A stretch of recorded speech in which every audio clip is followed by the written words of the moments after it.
siang hari ini kita belajar bersama lagi. Siang hari ini kita sama-sama membuka pikiran dan hati lagi, yang senantiasa semoga pembelajaran-pembelajaran yang sudah kesekian kali ada manfaat, setidaknya untuk menambah pengetahuan, tapi yang paling terpenting adalah merubah dari pengetahuan menuju kepada akhlak, dan yang paling penting lagi adalah membuat kita menjadi lebih bermanfaat, bertumbuh dan sadar.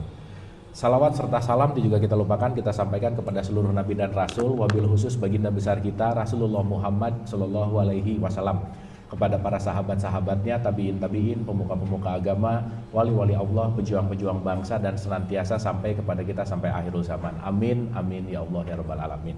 Ibu bapak sehat semuanya? Alhamdulillah. Udah makan siang? Banyak nggak? Iya, kalau banyak tuh ngantuk. Saya begitu tadi datang Pak Tatang ngasih ini, itu saya sangat appreciate sama kajian di sini. Boleh tepuk tangan nggak? Ini serius banget, sampai di laminating, di print, dan saya belum pernah ke kajian seserius ini gitu ya. Ini saya jadi terhura gitu ya. Ini berarti belajarnya mau serius gitu. Alhamdulillah. Ini sampai di panitianya luar. Sekali lagi boleh tepuk tangan buat panitia. Keren, menyediakan sarana belajarnya keren lah pokoknya, sampai di ini.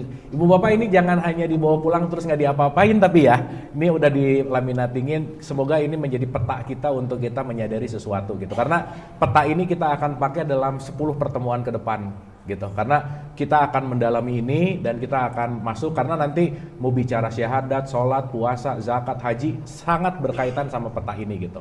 Jadi peta ini memang kurikulum 1 tahunnya saya, karena bagian demi bagiannya akan kita selami. Baik, sekali lagi terima kasih, panitianya luar biasa keren. Dan sebelum kita mulai, ada baiknya kita hening sejenak. Kita bisa bersyukur, mengalami kebahagiaan, rasa ini hadir karena kita lahir di sini, dan yang melahirkan kita adalah orang tua. Jadi kita doa dulu ya untuk ibu bapak kita, wabil khusus, karena ibu bapak kita lah yang melahirkan kita. Jadi senantiasa kita bersyukur, berterima kasih atas sababiah ibu bapak kita yang melahirkan kita, wabil khusus untuk mereka. Al-Hadiniyah, Al-Fatihah. Auzubillah.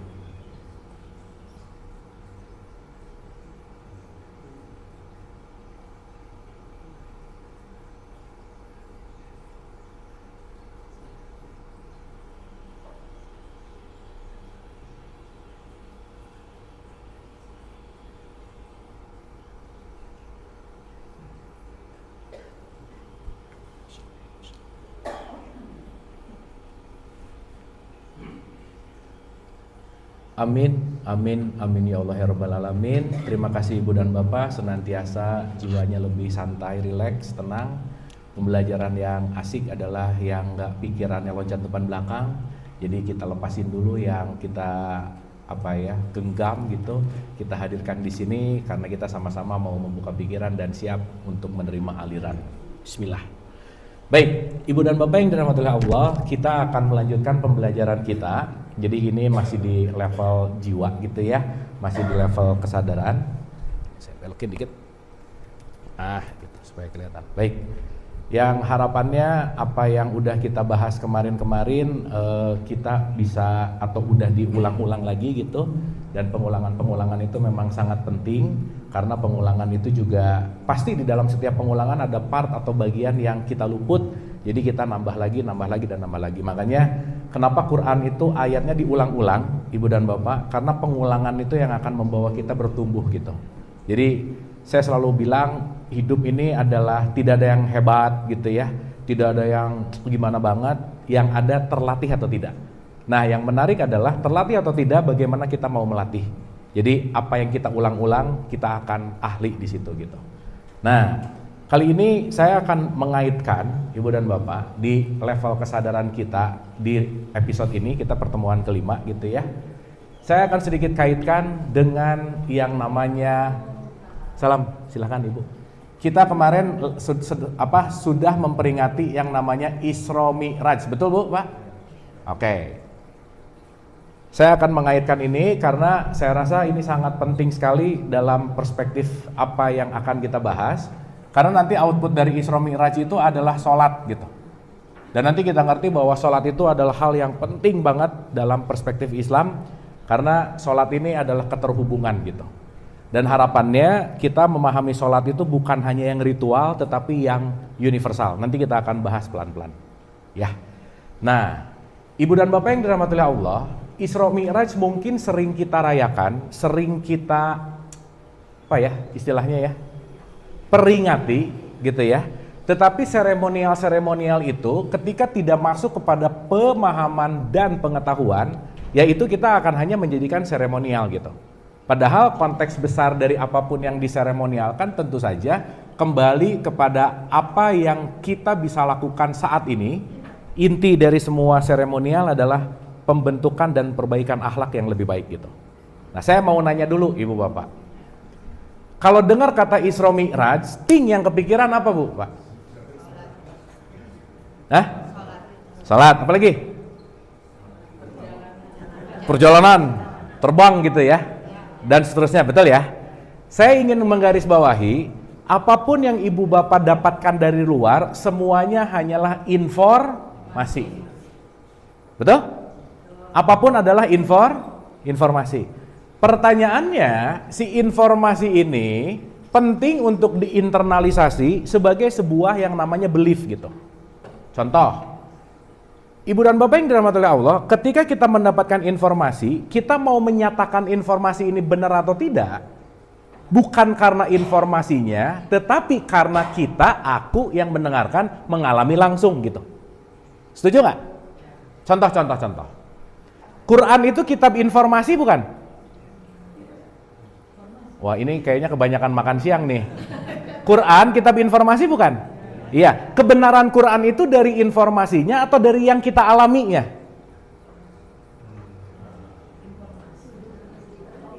Contoh, Quran ngasih informasi, orang-orang yang bersedekah baik lapang maupun sempit di siang dan malam hari, dia akan mendapatkan tidak sedih dan dia happy lah gitu intinya.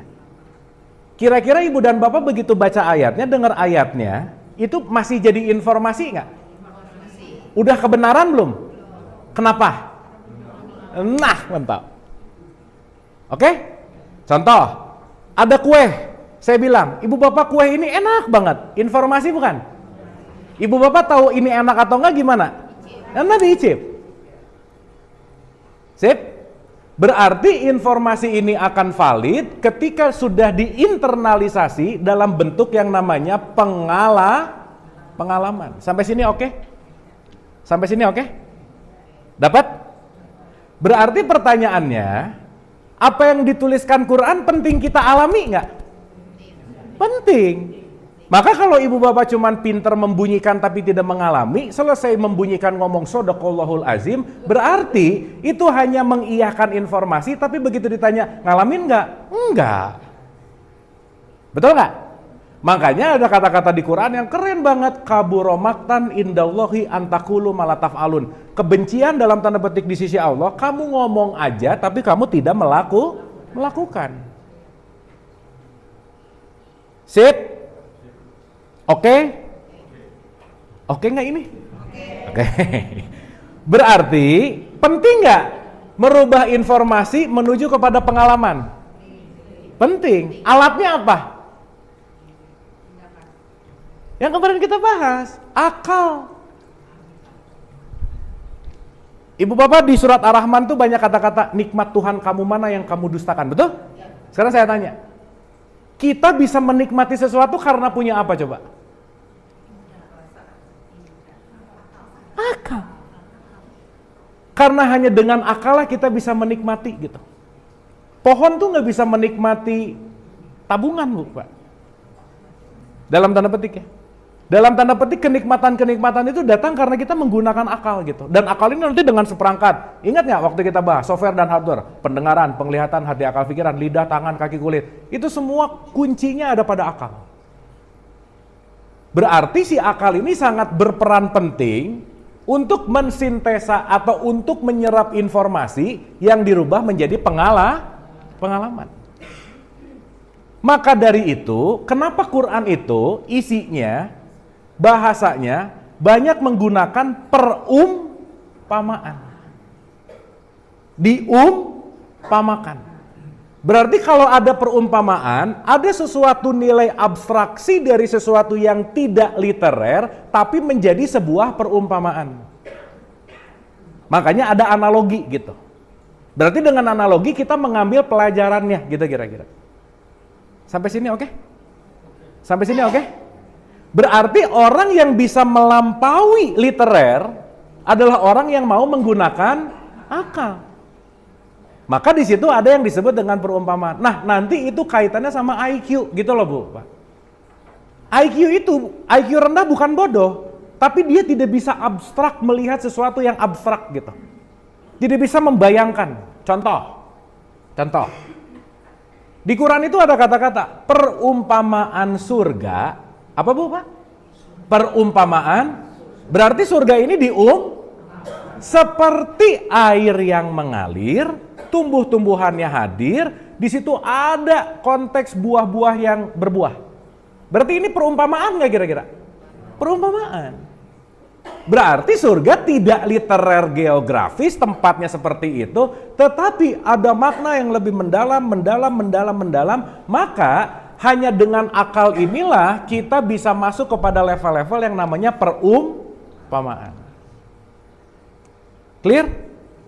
Sampai sini oke? Oke, itu satu. Yang kedua, sesuatu yang ada pada Quran berarti penting untuk kita alami nggak? Iya.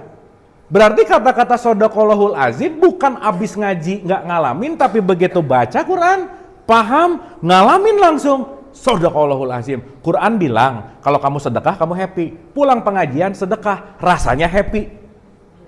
Baru bisa ngomong shodaqallahul azim. Maha benar. Kenapa? Aku ngalamin. Oke?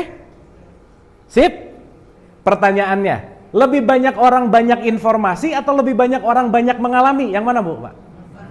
Nah, yang ribut sekarang tahu informasi ngalamin enggak, nyalah-nyalahin gitu kira-kira. Betul nggak? Kalau kata orang Bandung mah, Pak jenggut-jenggut sama yang gundul gitu.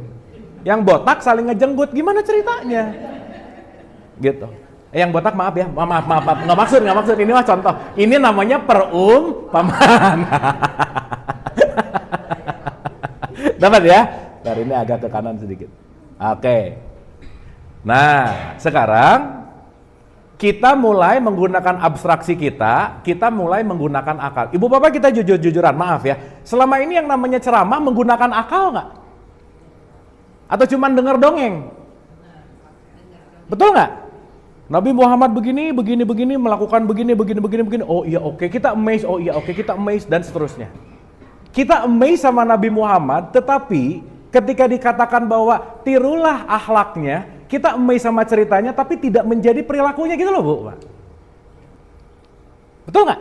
Sehingga peringatan-peringatan itu terjadi tiap tahun, tapi ya maaf nih, ya jangan-jangan kesadarannya nggak tumbuh karena kenapa? Kita sibuk dengan informasi, tapi tidak berusaha untuk mengalami informasi gitu. Nah makanya kajian kita ini saya selalu ulang-ulang, saya bukan mau ceramah, bukan mau tausiah, bukan mau mengajari, berbagi informasi, intinya ngajak menggunakan akal, yang output pulang dari sini, yuk kita alami langsung, supaya ibu bapak, zalikal kitabu, melarui bafi, hudalil, mutakin. Saya nggak ragu-ragu lagi kalau gula itu manis, kenapa? Udah nyobain. Saya nggak ragu-ragu lagi kalau ini tuh garam itu asin, kenapa? Udah nyobain. Jadi yakin bukan karena omongan orang, tapi yakin karena aku mengalami langsung. Deal? Oke? Berarti perlu menggunakan akal nggak? Berarti harus paham nggak? Selama ini paham atau hatam? Hatam. Jadi yang penting hatam atau paham? Nah, dua-duanya. Awas, ya. Jangan sampai kalau gitu hatam nggak penting. Jangan. Tetap dilakukan, tapi sambil menggunakan pemahaman gitu. Ya, ini disclaimer panjang nih ya. Kita mau bahas agak dalam soalnya hari ini. Bismillah. Oke. Kata kuncinya sebelum kita masuk ke Isra Mi'raj ada beberapa poin. Nanti ibu bapak bisa buka di surat 3888, surat 18 ayat 54, surat 30 ayat 58. Saya bacain aja biar cepat ya, supaya nanti ibu bapak kalau saya tulis di sini ini PR apa bu pak? Berarti di rumah dibuka-buka nggak? Nah, insya Allah ya. Ya, insya Allah merujuk kepada enggak sih, tapi ya udahlah, nggak apa-apa lah. Sip, mantap. Oke. Jujur, bagus ya.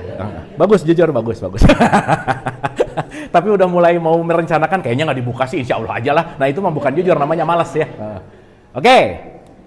1. Di 38 ayat 88 tuh ada kalimat gini. Kamu akan mengetahui kebenaran Al-Quran beberapa saat lagi.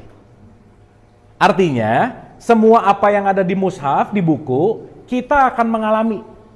Itu 1. 2 ayat ini mau berbicara tentang 1854, kami mengulang-ulangi perumpamaan dalam Quran, tapi manusia itu banyak yang membantah. Di 35:8, Quran itu isinya adalah perumpamaan. Ibu dan Bapak, boleh nggak kita mendalami sedikit melihat Isra Miraj dari sebuah perumpamaan agar Isra Miraj bisa kita lakukan dalam konteks keseharian? Boleh nggak? Sip, mantap. Supaya kita mengambil sebuah yang namanya esensi. Gitu. Contoh. Wudhu pada esensinya waktu kumur-kumur bersihin karang gigi atau bersihin ucapan? Ucapan. Jadi kalau berwudu sering kumur-kumur tapi omongannya nyakitin hati orang mulu, berarti dia nggak wudu gitu. Sip? Artinya dalam semua apapun konteks pasti ada wilayah yang disebut esensi. Nah, bismillah ya, karena nanti sebentar lagi kita akan masuk ke sini. Dan ibu dan bapak, kita akan membuktikan dan mengalaminya langsung. Supaya ibu bapak nggak ada keraguan dan paham, oh ini adalah salah satu sudut pandang yang bisa kita gunakan dalam keseharian gitu. Ya, ingat ya, setiap apapun yang datang ke kita puzzle, ibu bapak kunyah, ibu bapak selami, jangan main iya, kita penting untuk menggunakan critical thinking. Jangan main iya dulu, kunyah dulu, alami, rasakan, dan nanti ketika udah mengalami langsung, di situ baru keyakinan akan muncul. Contoh. Isra itu artinya adalah perjalanan, journey. Makanya kalau merujuk kepada bahasa Quran, perjalanan menuju Allah, Tuhan, dalam perspektif bahasa yang lain, Tuhan itu disebut Eloi. Maka ada yang disebut Israel. Pernah dengar nggak? Ini nggak ada urusannya sama yang lagi ribut, nggak ada sih. Jadi Bani Israel adalah sekelompok kumpulan orang yang sedang melakukan perjalanan menuju Tuhan. Sampai sini oke? Artinya apa? Kalau orang sudah mulai menyadari bahwa saya mau menuju Tuhan, dia berarti akan melangkah menuju mendekat kepada Tuhan. Gampangannya begitu. Sampai sini clear? Oke? Berarti kalau begitu, dalam perspektif ini, Isra itu adalah sebuah perjalanan, Mi'raj itu artinya naik. Makanya Aroja itu tangga adalah tempat naik. Ya, itu 1. Sehingga nanti digambarkan Nabi Muhammad melakukan perjalanan dari Masjidil Haram ke Masjidil Aqsa dalam waktu berapa kecepatan cahaya lah, bla bla bla bla apa. Oke lah, that's fine.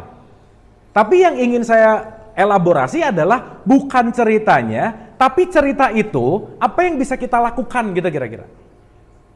Sampai sini oke? Ibu bapak saya mau nanya, Nabi Muhammad mengalami Isra Mi'raj nggak? Ya kok diam?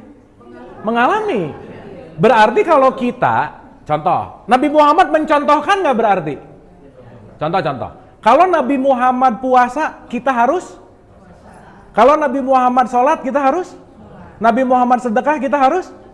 Kalau Nabi Muhammad Isra Mi'raj, kita harus? Pusing. Betul nggak?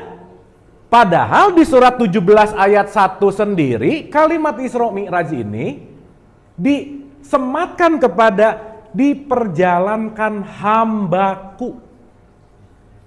Bahasanya hamba. Terus lucunya di 17 ayat 2, ceritanya tiba-tiba Musa. Betul nggak? Berarti Isra Mi'raj ini nanti kita akan menyelami lebih dalam lagi. Oh, apa sih sebetulnya concern dari Isra Mi'raj ini yang bisa kita internalisasi dalam keseharian kita gitu. Sampai sini oke? Oke, Ibu Bapak. Ibu bapak kita penting ngosong-ngosongin dulu yang lama-lama ya. Oke. Dan ini saya tidak berbicara ini paling benar, tidak berbicara ini paling presisi, setidaknya menambah puzzle-puzzle untuk kita renungkan. Setuju? Sip ya? Karena boleh jadi kesempitan pengetahuan kita yang tiba-tiba bilang ini benar ini salah karena kitanya nggak tahu gitu loh Bu. Maka hashtag kita, semangat kita, sebanyak-banyak yang kita tahu, lebih banyak yang kita nggak tahu. Orang sok tahu akan merasa dirinya paling tahu. Padahal ketika kita udah merasa tahu, pengetahuan akan berhenti gitu. Sampai sini clear? Oke? Oke, pertanyaan. Kalau gitu, saya akan menggambarkan bahwa the journey naik, perjalanan naik ini, apa sih yang naik gitu? Dan naik kemana? Betul nggak? Ibu bapak kalau pernah dengar ceritanya Isra Mi'raj, Nabi Muhammad naik kemana? Langit itu di mana? Nah, mulai ini. Ibu bapak kalau saya nanya, langit nunjuknya kemana? Bu, ini mah langit beda. Terus kalau di luar itu langit, awan. Ibu bapak kalau di luar ngelihat di atas itu ngelihat langit atau ngelihat awan? Nah, berarti saya mau nanya, langit itu apa?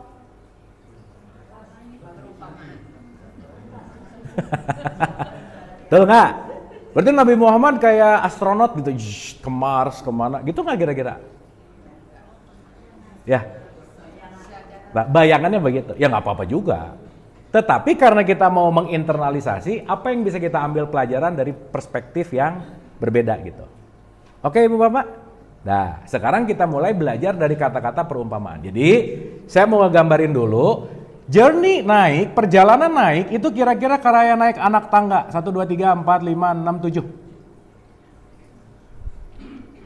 Dari derajat 1, naik ke 2, naik ke 3, naik ke 4, naik ke 5, naik ke 6, dan naik ke 7.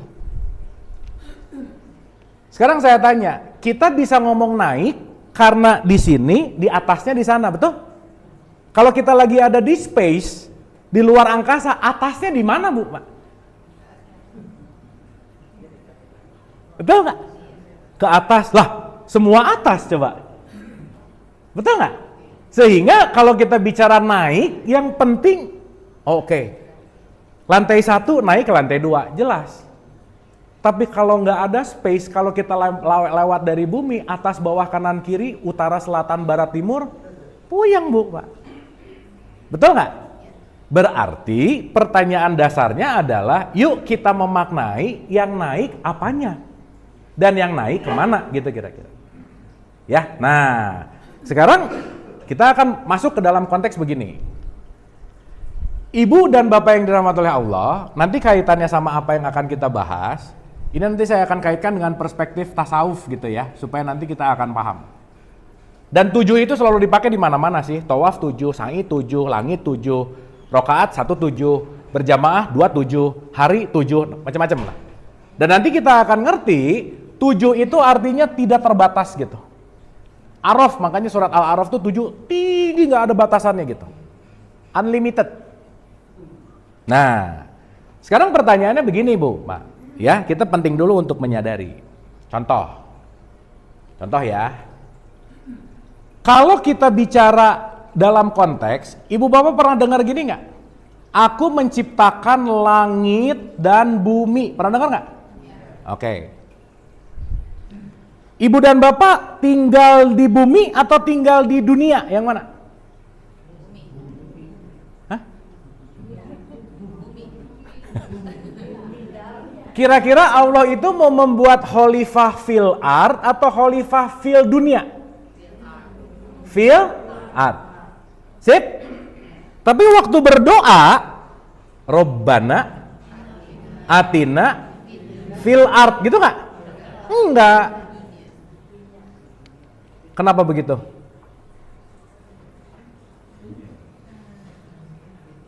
Ayo, bingung nggak? Betul nggak? Nah, sehingga kalau dalam perspektif bahasa, bumi ini disebut ard. Ini disebut samawat, langit. Akulah yang menciptakan langit dan bumi. Nabi Muhammad melakukan perjalanan kemana? Pertanyaan, nama planet bumi kapan adanya, Bu, Pak? Baru-baru. Betul nggak? Berarti ketika berbicara dalam konteks yang namanya bumi, ini bukan berbicara nama planet yang namanya Earth gitu. Sampai sini oke? Sampai sini oke? Oke.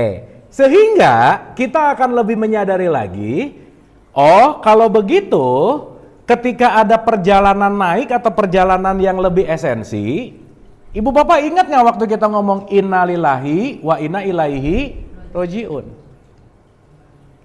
Di mana diri kita ini memiliki lapisan demi lapisan. Contoh.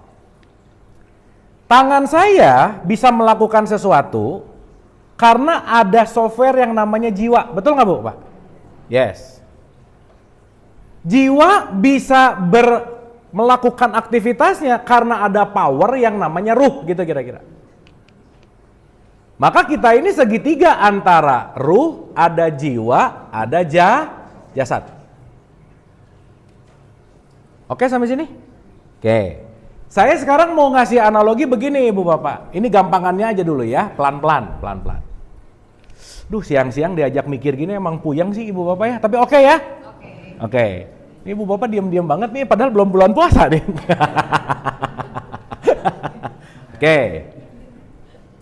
Ibu dan Bapak, Allah meliputi nggak? Meliputi. Berarti ada yang di luar dia nggak? Nggak ada.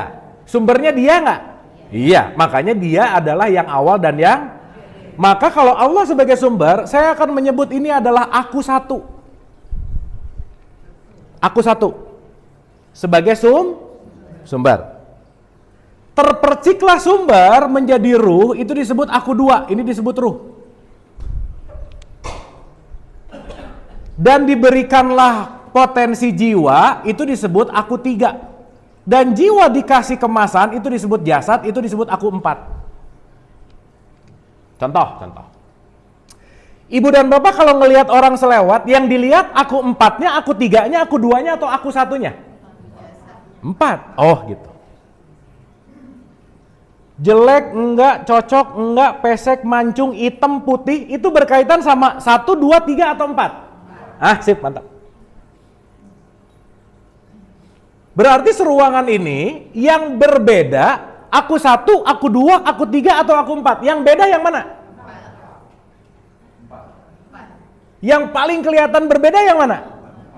Di sini, perbedaan ada di sini. Makanya aku 4 ini disebut orang. Ibu Bapak kalau ketemu teman nanyanya orang mana atau manusia mana? Berarti dia lagi nanya aku 1, aku 2, aku 3, atau aku 4? Tubuh fisikmu lahir di mana? Betul nggak? Maka saya bilang, aku orang Bandung. Kamu orang Makassar. Saya orang Bandung, dia orang Makassar. Dua-duanya manusia. Sampai sini clear? Sampai sini oke? Berarti aku 4 ini kaitannya dengan identitas. Wadah, kemasan. Jadi Ibu Bapak kalau kita mulai menyadari ini, ketika Ibu Bapak ngelihat siapapun, sadarilah mataku sedang melihat aku 4-nya, tapi jangan gegabah karena aku 2 dan aku 1-nya, yang di dia dan di aku sama-sama datang dari sumber yang sama gitu. Sampai sini oke? Sampai sini oke? Maka orang yang belum bisa melihat tembus pandang dari 4 ke 3, 3 ke 2, dia pasti ngejelekin orang lain. Contoh, ulang. Ini saya pakai analogi, maaf ya, saya pakai contoh. Ada pemulung, ada CEO. Pemulung dan CEO berbeda dalam level sosial, di level aku 4-nya nggak? Iya. Dia miskin, aku kaya. Sekarang saya tanya, si miskin, ruhnya percikan Allah bukan? Si kaya, ruhnya percikan Allah bukan? Berarti mau miskin, mau kaya, dua-duanya sumbernya datang dari Allah. Maka kalau kita melampaui identitas, aku tidak akan menghina si miskin karena tahu di dalam si miskin tetap ada ruhnya Allah. Betul nggak? Berarti saya ibu bapak kalau ngehina orang lain, lagi ngehina siapa sebenarnya? Diri sendiri. Ibu bapak kalau lagi ngegosipin orang lain, berarti lagi ngegosipin siapa? Tapi ngegosipin orang lain nyaman nggak? itu refleks banget, nyaman pasti. Betul nggak? Iya, karena kita lagi keluar. Sampai sini oke? Berarti saya pengen mengajak ibu bapak mengabstraksi, begitu ibu bapak ngelihat siapapun, ibu bapak lagi ngelihat 4 derajat. Aku 4-nya pemulung, aku 3 jiwanya dia, aku 2 percikannya, aku 1-nya Allah juga ada di dia. Sampai sini oke? Sampai sini oke? Jadi begitu ibu bapak ngelihat sekarang mau benci, mulai besok nih ya, mau ngomongin orang, 4, 3, 2. Gimana Bu? Susah, karena nggak dilatih. Harus dilatih. Sip. Jadi ibu bapak ngerti nggak maksud makna sabar? Sabar itu kalau dalam bahasa Arab disebut awet. Orang yang sabar adalah orang yang awet beserta Tuhan gitu. Artinya dia ngelihat aku duanya. Tapi ibu bapak maaf ya, refleks yang kita nilai pasti aku 4-nya nggak? Begitu ngelihat selewat ngelihatnya, set. Itu langsung terekam di memori, masuk set, kerudungnya hijau, bawahannya kuning apa langsung bes ngomongin ke ini pelangi mau kemana ya gitu. Betul nggak? Berarti ketika kita terjebak di aku 4, kita sedang menilai sesuatu yang ilusi. Sip? Oke? Untuk memudahkan kita sama-sama paham, Ibu Bapak ini kita lagi bahas agak dalam sedikit, tapi saya lagi mencoba cara gimana caranya simple. Bumi itu aku 4 kita, jasad. Langit itu aku 2 kita, roh. Maka ada jasmani, ada ruhani. Maka aku menciptakan langit dan bumi bukan awan, bukan. Ada jasadnya sebagai wadah, ada isinya percikanku, gitu kira-kira. Berarti perjalanan Isra Mi'raj ini perjalanan fisik atau perjalanan ruhani? Makanya fisiknya Nabi Muhammad nggak kemana-mana. Ada dalam satu keterangan ketika memang ibu bapak waktu Isra Mi'raj nggak ada buktinya. Tapi sekarang kita kalau ngikutin dongeng-dongeng mulu, tahu dongengnya, takjub dengan dongengnya, tapi apa maknanya gitu loh Bu, Pak. Paham nggak? Sip. Di satu keterangan ada kalimat gini, bahkan tempat duduknya Nabi Muhammad selesai ini, tempat duduknya masih anget. Pernah dengar nggak Bu? Betul ya? Berarti kalau masih anget, tubuh fisiknya gerak-gerak nggak? Enggak.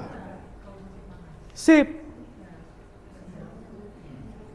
Ini ibu bapak kalau sekarang lagi duduk, terus pergi, bekas duduk ibu bapak dipegang ada anget-anget nggak? Berarti fisik tetap ada, dalam konteks kalau ada keterangan itu terjadi, artinya apa? Oh, itulah nanti yang akan disadari, perjalanan ke langit bukan, tetapi perjalanan meruhani. Perjalanan melampaui jasad, jasad dilampaui ke jiwa, jiwa dilampaui menuju ruh. Nah, udah lewat ruh di sini, nanti satu melebur gitu. Ini sampai sini oke nggak? Aduh, diam gini ibu bapak, oke nggak ini? Oke. Berarti pertanyaan saya, maaf ya. Perjalanan kita dari jasad ke ruhani juga bagian dari perjalanan kita nggak? Iya. Dan ibu bapak jangan menyangka bahwa ini tuh terjadi sekali udah, nggak gitu juga sih gitu. Dalam artian, biarkanlah dongeng-dongeng itu terjadi, tapi kita mengambil cuplikan-cuplikan sebagai pemahaman dan gak usah berantem juga. Tapi aku memaknai bahwa, oh, perjalanan ke langit adalah perjalanan menuju ruhaniku gitu. Maka outputnya adalah sholat. Sholat itu artinya apa sih Bu, Pak? Terhubung. Terhubung dengan apa? Terhubung dengan aku satu, terhubung dengan Allah. Berarti kalau udah terhubung sama Allah, 4, 3, 2, gak ada. Yang hadir hanyalah Allah. Sampai sini oke? Sip? Oke nggak ini Ibu Bapak? Nah, berarti Ibu Bapak lagi ngelihat bumi saya nggak? Ini? Iya dong. Sip. Tetapi apakah kita ini hanya bumi? Kita juga punya sesuatu yang namanya ruhani. Maka sesuatu yang tidak tampak dalam bahasa Quran disebut goib. Ibu Bapak bisa ngelihat orangnya, tapi perangainya nggak kelihatan. Tapi tertampak dari perilaku. Betul nggak Bu, Pak? Jadi Ibu Bapak jangan ketipu ketika orang tuh mukanya kalem banget, tenang. Di dalamnya bisa berantem, overthinking lah, stres, depresi. Bisa nggak begitu? Nah gitu. Bisa jadi. Makanya kita jangan ngelihat, aduh tetangga enak banget. Belum tentu Bu, Pak. Enak ya rumahnya gede apa, pusing juga sih gitu. Nah sekarang saya tanya, potensi yang lebih besar yang kelihatan atau yang nggak kelihatan? Itulah kenapa berimanlah kepada yang goib. Berarti kita ada tampakan fisik? Ada tampakan non fisik? Berarti ada kegoiban nggak dalam diri kita? Berarti Ibu Bapak makhluk goib bukan? Gitu.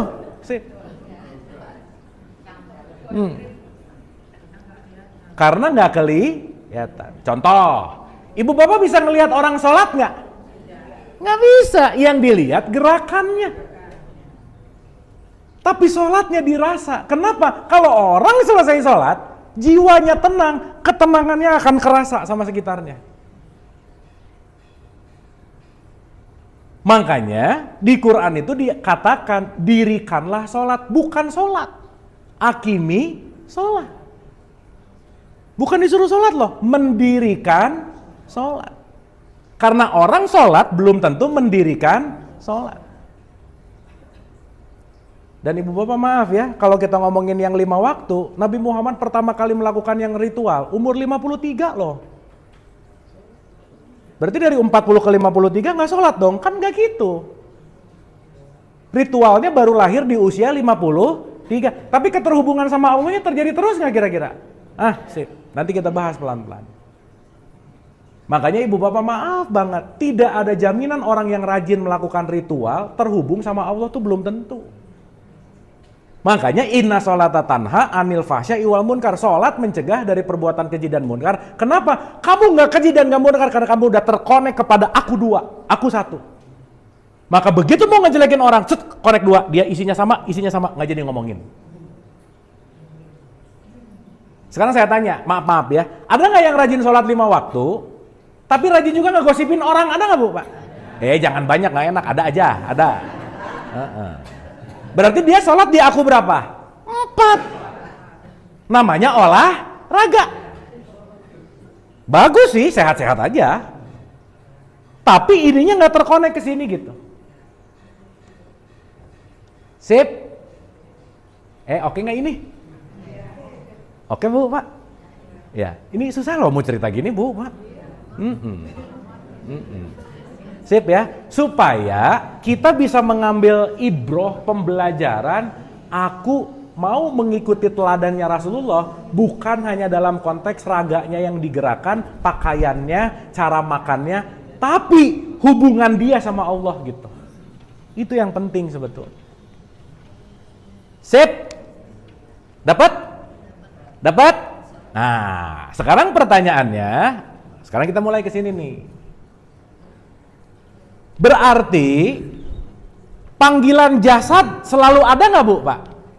Contoh, Ibu Bapak kalau lapar panggilan tubuh nggak? Ya. Makanya panggilan jasad atau panggilan tubuh ini sering disebut level hewannya kita.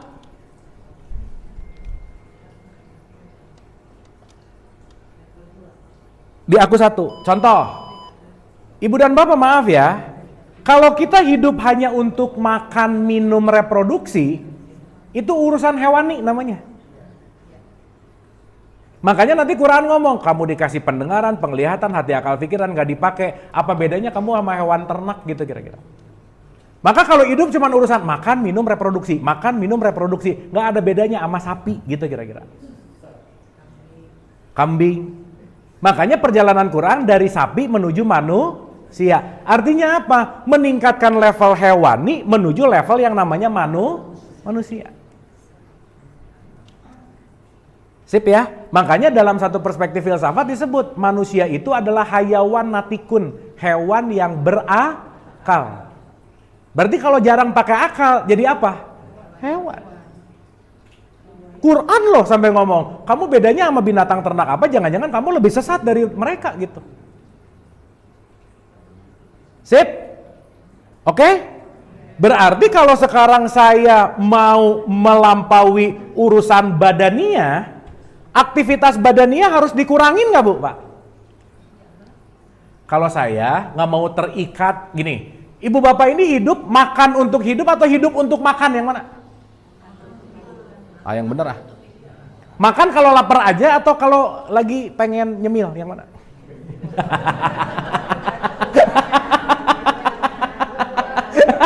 Dalam makan banyak butuhnya, banyak pengennya, udah gitu aja pertanyaannya. Pengennya. Ibu bapak lapar itu ada dua, lapar psikologis dan lapar biologis.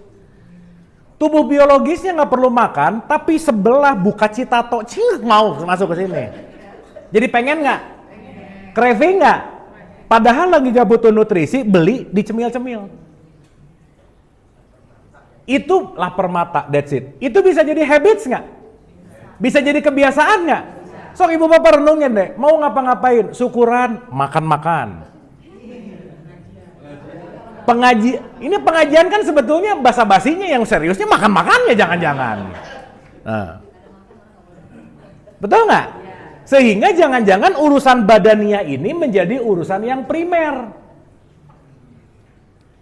Makanya kan pelajaran Nabi Muhammad apa coba?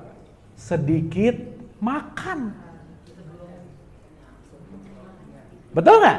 Jadi kita sama Nabi Muhammad beda dikit nggak? Dikit. Kalau Nabi Muhammad sedikit makan, ibu bapak dikit makan gitu. Beda dikit berarti. Dikit doang sih bedanya. Dapat ya maksud saya ya? Berarti pertanyaan saya, tubuh biologis ini perlu dilakukan maintenance nggak? Untuk melampaui. Itu namanya puasa. Nanti kita bahas. Kenapa harus ada puasa? Supaya kita tidak terjebak hanya dalam keinginan tubuh biologis. Berarti perlu dibatasi nih. Maka ibu bapak maaf ya, orang akan sulit masuk kepada level kesadaran kalau nggak ngejaga makannya. Udah. You are what you eat. Semua penyakit dalam hidup datang dari apa yang kita makan. Ibu bapak singa hewan buas nggak? Buas nggak? Dia cuma makan kancil loh. Ada hewan yang lebih buas dari singa. Daging dimakan, tumbuhan dimakan, jamur disikat juga, temen dimakan juga, ada ya gitu nggak? Iya. Jadi kalau ngomong singa tuh buas ya, jangan-jangan yang ngomongnya lebih buas dari singa gitu, temennya aja dimakan, misalnya. Ya, dapat ya? Berarti nanti kita ngerti kenapa activity fisik itu penting. Jadilah yang namanya ritual. Maka ritual ini dalam perspektif sholat nanti kita akan ngerti bahwa sholat itu perlu banget yang namanya tumak-ninah. Tumak-ninah itu di aku 4 tuh. Khusyuk di aku 3. Kalau orang udah tumak-ninah dan khusyuk, baru dia mi'raj gitu kira-kira. Maka sholat adalah mi'rajnya mukmin. Lah gimana mau khusyuk? Allahu Akbar, rakaat 2, rakaat 3, ada gitu nggak? Berarti aku 3-nya goyang, aku 4-nya nggak tumak nina, gimana mau nyampe terhubung ke aku 2 apalagi ke aku 1 gitu. Gimana Pak? Ya, itu bukan pikun sih, karena nggak melatih fokus Bu. Berarti jangan-jangan jiwanya banyak gejolaknya. Ibu Bapak, kemarin saya diundang sama Nahdlatul Ulama Fest dan moderatornya itu psikiatri. Menarik sekali. Dia bilang, Kang, banyak pasien saya yang rajin sholat tapi stres dan depresi hidupnya. Sekarang saya tanya, kalau orang rajin sholat yang mendirikan sholat, berarti sholat itu urusannya aku 4, aku 3 atau aku 2? Gini. Kalau orang cuman gerak-gerak, cuman menggugurkan kewajiban, berarti yang sholat hanya aku 4, betul nggak? Sementara kira-kira sholat itu urusan fisik, urusan non fisik? Dua-duanya. Berarti kalau mendirikan 4-nya sholat, 3-nya sholat, 2-nya sholat gitu loh Bu. Maka kalau 4, 3, 2-nya sholat, akhlaknya Allah yang maha welas asih, jadi akhlaknya kita. Maka selesai sholat, salam kanan, salam kiri, pasti damai. Betul nggak? Berarti jangan-jangan ini yang rajin sholat, cuman aku 4-nya doang yang sholat, aku 3-nya enggak, aku 2-nya apalagi, aku 1 udah nggak usah diomongin nanti kapan-kapan. Karena ini nanti peleburan dalam banget gitu. Sampai sini oke? Sampai sini clear? Oke. Ibu Bapak, ini tuh belum mulai sih sebenarnya, nggak apa-apa ya? Belum kan kita mau bahas. Mana? Iya ini. Tapi ada ya di sini ya masing-masing ya. Dah. Tapi sampai sini oke? Dapat ya? Nah, bismillah. Ibu Bapak, meskipun pemanasan ini lama, tapi Ibu Bapak kalau ngerti fundamental pemanasan ini, kita akan gampang untuk memahami next-nya gitu. Karena yang terpenting kita bisa mengolah pola pikir gitu kira-kira. Pertama, make sense nggak ini Ibu Bapak? Masuk akal nggak?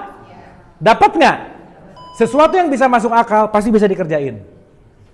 Kalau nggak masuk akal, mau ngerjain apa? Itulah kenapa fungsinya akal. Sip? Oke? Berarti salah satu sunnah yang penting untuk kita ikuti dari Nabi Muhammad selalu menjaga asupan makannya. Sok Ibu Bapak, jangan terlalu banyak makan, itu penting. Makanya nanti ada puasa. Kenapa? Perlu diketahui, orang mati sekarang bukan kelaparan, tapi kelebihan makan. Kelebihan makan membuat aku 4-nya jadi nggak sehat. Kendaraan yang nggak sehat, di dalamnya nggak kemana-mana. Ibu Bapak mau punya Lamborghini, tapi mesinnya mati, bannya nggak ada, nggak bisa gerak. Maka ritual fisik itu penting. Oke? Nah, nanti kita bahas ini di Ramadan. Nah, sekarang kita bahas. Ibu Bapak sampai sini dapat sesuatu? Saya ulang sekali lagi, baru kita mulai, oke? Pertama, langit itu ruhani, bumi itu adalah jasad. Jadi ketika Allah menciptakan langit dan bumi, aku siapin wadahnya, aku siapin isinya. Sip? Dunia itu nanti di jiwa. Contoh, aku 2 percikan ruh di masjid ini semuanya sama nggak Bu Pak? Sama. Tapi pemikiran kita sama atau beda? Nah, dunia kita beda berarti. Berarti pemikiran yang beda datang dari mana? Lahir di tempat yang beda, keluarganya beda, pengajarannya beda, pendidikannya beda. Betul nggak Bu Pak? Maka setiap individu dunianya pasti beda nggak? Gitu. Maka nanti dalam konteks Nabi Muhammad selalu mengatakan, selalu ada rahmat dalam perbedaan. Berarti kita dibikin berbeda untuk saling belajar nggak? Yes. Awas nih jangan dikit-dikit beda kafir, beda bid'ah. Tar dulu. Karena berbeda belum tentu salah. Justru dengan perbedaan aku tahu ada warna yang lain. Ibu Bapak, langit warnanya apa? Iya, karena kita cuma bisa maksimal begitu. Tapi kalau dilanjutin, nggak ada warnanya sebetulnya. Sip ya? Berarti kalau kita mau memperkaya warna hidup, yang paling terpenting adalah jangan banyak menilai. Mendingan banyak mau belajar dari yang beda. Ketika belajar dari yang beda, apa yang bisa aku aplikasikan dengan kebaikan? Jangan dikit-dikit beda, salah. nggak cocok, sesat gitu misalnya. Tar dulu. Karena kenapa? Perbedaan itu adalah fitrah. Clear? Nah, pertanyaan. Kalau kita mau masuk ke aku dua atau mau melakukan dalam tanda petik mi'raj menuju perjalanan ruhani, syarat mutlaknya adalah jiwamu itu ada dalam kondisi yang mutmainah. Apa Bu, Pak? Mutmainah. Ibu bapak bisa ngerasain perasaan jiwanya masing-masing nggak?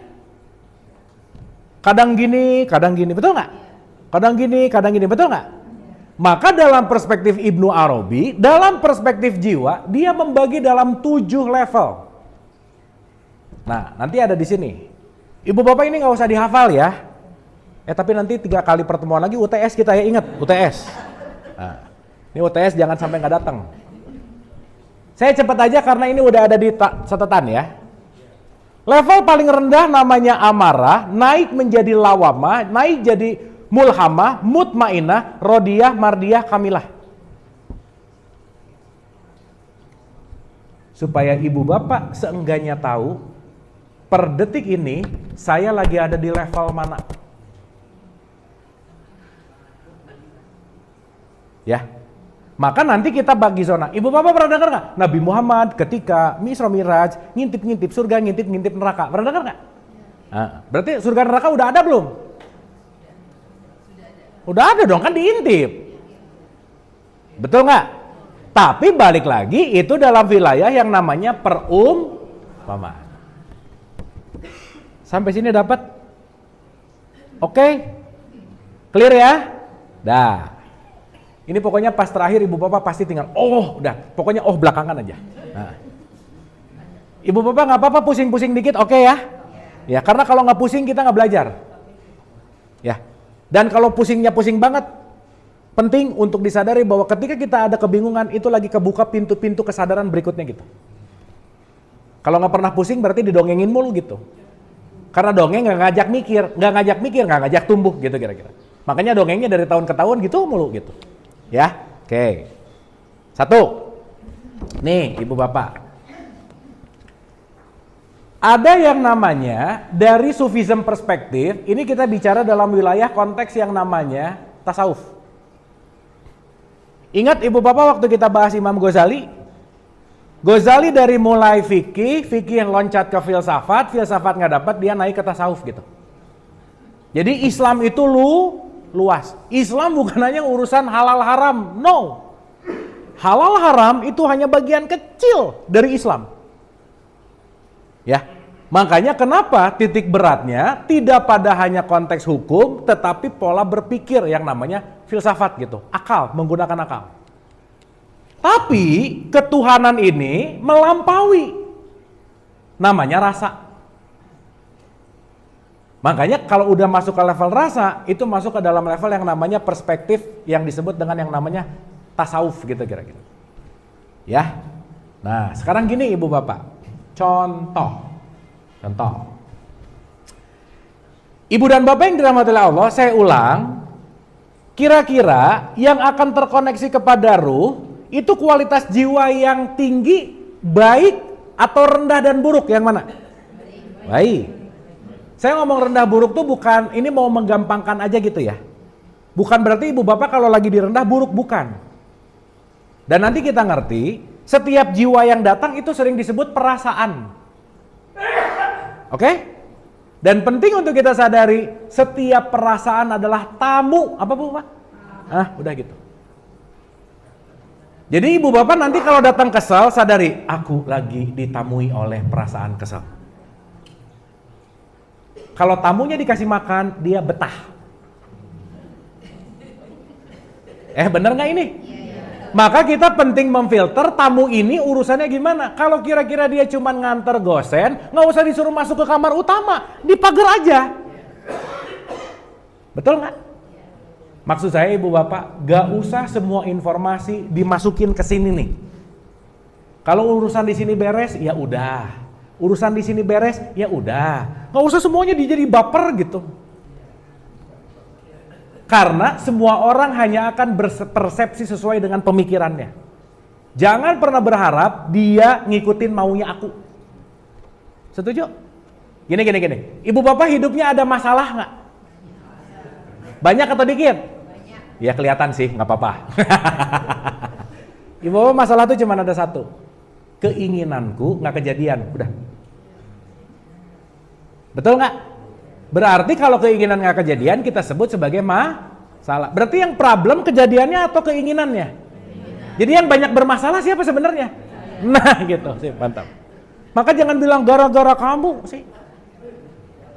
Kalau orang menyangka bahwa masalahnya selalu orang lain, berarti orang itu yang paling bermasalah. Oke? Oke? Nah, nanti kita akan bahas. Ada ruh, ada jiwa. Nah, kita sekarang bahas dulu spektrum yang namanya jiwa. Nanti akan bagi dua. Spektrum jiwa yang rendah disebut neraka, Bu. Apa? Nah, spektrum jiwa yang rendah, kelas jiwa yang rendah disebut neraka atau nar. Nar itu api. Panas. Ibu bapak pernah nggak tetangga beli kompor yang panas gue gitu, pernah nggak? Tetangga beli mobil yang puyeng gue gitu. Ya. Ada kepanasan berarti iri, dengki, hasad, benci semuanya itu ada di wilayah perspektif panas. Itulah disebut level neraka. Tetapi naik satu level lagi, ini disebut level jannah atau disebut surga. Inilah yang disebut jannah. Mengalir airnya, teduh, sejuk, adem. Itu level yang namanya surga. Sekarang saya tanya, kita merasakan sesuatu pada level fisik atau pada level jiwa sebetulnya? Jiwa. Terbukti ibu bapak sakit gigi, bobo, sakitnya nggak kerasa. Bangun sakit lagi. Bangun marah, ketiduran, nggak kerasa. Bangun ngambek lagi. Karena waktu kita tidur, jiwanya ikut off. Betul? Jadi ibu bapak pernah dicabut jiwa nggak sama Allah? Pernah waktu bobo. Jadi ibu bapak kalau ketemu orang yang lagi gini nih, wis, lagi mau dicabut jiwanya nih, gitu. Gitu. Itu jiwanya lagi pelan-pelan fade away bahasanya, cetek, hilang aja. Tiba-tiba blank. Betul? Makanya orang yang jiwanya nggak tenang pasti susah bobo. Iya. Kalau orang susah bobo, pasti sirkulasi aku 4, aku 3, aku 2-nya pasti nggak selaras gitu kira-kira. Sip? Pertanyaan.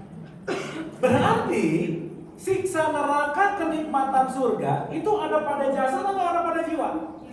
Jiwa. Karena wadahnya itu bumi, maka surga dan neraka bukan berbicara tentang letak geografis. Berarti tergantung posisi jiwa kita. Oke? Sip? Nah, pelan-pelan nih. Ibu bapak ini sambil kita cerita, sambil ibu bapak dirasa-rasa ya. Supaya dirasa-rasa tuh gini, aku sering di mana nih? Iya. Dan itu yang penting, kejujuran, Bu. Maaf ya, hari ini banyak orang yang gak jujur sama perasaannya. So oke gitu.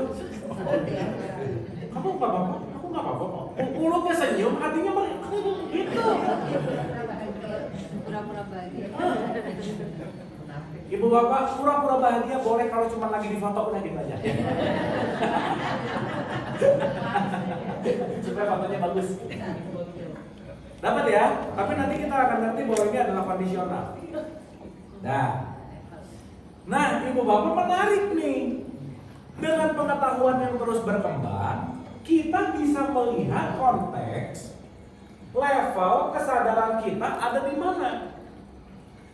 Nanti ya kalau pakai bahasa yang agak lebih dalam, aku satu itu energi. Aku 2 itu vibrasi. Aku 3 itu frekuensi. Tapi ini nggak usah dipikirin dulu ya. Ini saya mau cerita aja dulu. Makanya Allah itu adalah sang energi. Maka dia disebut Allahun Nur. Nur itu cahaya. Dan itu adalah energi. Maka energi itu nggak bisa diciptakan, nggak bisa dimusnahkan. Dia hanya bisa berubah. Sip? Contoh. Di rumah kita kan dialiri listrik, betul Bu? Listrik masuk ke kulkas, jadi mendinginkan. Tapi listrik masuk ke microwave, jadi memanaskan. Listriknya sama-sama listrik kan? Listrik itu ruh, mendinginkan dan memanaskan, itu jiwanya. Paham? Berarti semua yang dialirkan ke kita energinya. Mau dipakai bikin panas atau dingin, yang menentukan siapa? Awas ngomong Allah yang menentukan. Bukan. Siapa? Berarti hidup ada ujian nggak? Ada. Berarti yang menguji kita siapa? Pilihanku. Nah, awas jelas sekali. Allah, engkau menguji aku. Menguji apa kamu yang milih? Allah, kau menguji aku dengan pasangan tahu gitu. Gimana udah dipilih? Ya. Betul nggak Pak? Berarti kita hanya akan bertanggung jawab dengan konsekuensi. Nah Ibu dan Bapak, konsekuensi hidup intinya adalah Ibu Bapak mengambil keputusan di level jiwa rendah atau tinggi, dah gitu aja. Karena kalau Ibu Bapak mengambil keputusan di level neraka, yang datang adalah neraka. Ibu Bapak kalau dengar neraka banyak negatif image-nya nggak kira-kira? Banyak setrika. Setrika. Itu yang nulis tuh kayak udah pernah aja gitu. Kan kayaknya belum pernah ada yang ke neraka selfie balik lagi aku di neraka. Ada. Aneh-aneh memang, tapi memang kita tuh senang yang aneh sih, nggak apa-apa. Perumpamaan. Ibu Bapak penting untuk disadari. Saya mau nanya, punten ya, Nabi Muhammad sampai mengumpamakan bahwa kasih sayang Allah selalu mendahului murkatnya. Jadi kalau Allah mau murka, kasih sayangnya nyalip, nggak jadi. Kalau Allah mau murka, nyalip lagi nggak jadi. Itulah kenapa Allah memperkenalkan dirinya dengan welas asih, rahman. Ibu Bapak, please jangan berburuk sangka terhadap welas asih Allah yang mengatakan bahwa neraka tempat penyiksaan, bukan. Tapi neraka tempat pematangan.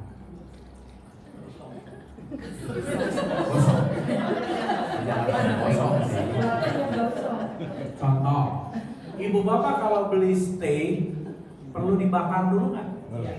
Biar matang nggak? Enakan daging yang matang atau yang mentah? Maka pematangan untuk menjadi nikmat perlu api yang panas karena dia jadi matang. Paham nggak ini? Berarti kalau ibu bapak sekarang lagi ada masalah, kesakitan, ditipu, dibohongin semua, itulah neraka untuk mematangkan kedewasaan kita, gitu maksud saya. Yes. Betul nggak? Berarti itu siksaan atau pendewasaan diri? Berarti neraka itu tempat penyiksaan atau tempat pendewasaan? Yuk neraka. Makanya kita mending masuk. Ibu bapak, maaf ya, ibu bapak mau nggak mau masuk neraka, pasti masuk neraka. Kenapa? Karena kita nggak mungkin tidak melalui tahapan pendewasaan itu. Di 1971 semua kalian akan menuju neraka. Karena neraka adalah tempat pendidikan untuk mematangkan kedewasaan gitu. Sip? Jadi ibu bapak jangan ada image jelek lagi sama neraka. Begitu ibu bapak lagi bete, lagi bad mood, lagi sakit, oke, aku lagi ada di neraka, tapi ini bukan siksaan Allah. Tapi Allah mau mematangkan aku. Kenapa? Karena aku mau dinaikkan menuju level yang lebih baik. Karena tidak ada ngomong kita ambil hikmah dari keberhasilan. Ada. Betul nggak? Yang ada kita ambil hikmah dari kegagalan. Jadi hikmah ada di tempat gagal atau di berhasil? Gagal. Jadi mending yang mana?